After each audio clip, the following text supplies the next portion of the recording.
Okay, so basically at this point you know that choosing a modern handgun is all about balance. It's all about compromise and trying to balance out the 15 characteristics from most important to least important.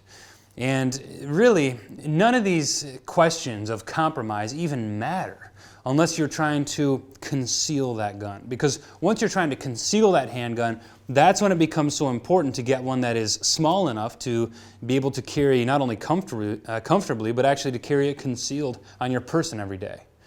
And so when we talk about what police officers and what soldiers do, the answer is very simple, because they don't have to conceal anything.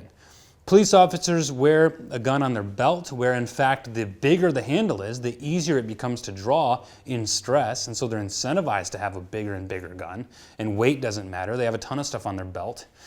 And soldiers usually have their handgun either in a dropped thigh holster or in a chest rig, and so the size of their handgun is completely irrelevant there as well. In those two applications, they simply want the most effective tool for the job. Inevitably, what that looks like is a full-size semi-automatic handgun, as big as you can get, giving them the most ammunition capacity with the biggest caliber possible.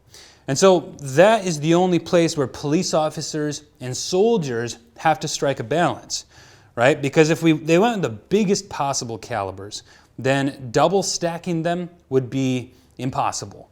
And if you can't double stack the calibers, then you're essentially cutting your ammunition size in half.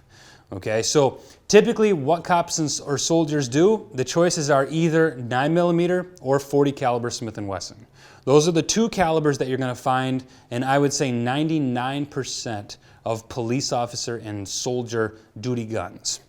And of course, that's going to allow them to have double stack. And so they're going to have a full-size handgun in either 9 or 40, and of course it's going to be a Tier 1 combat-grade handgun, much like this Glock 17, but again, there are many different models out there that meet those requirements.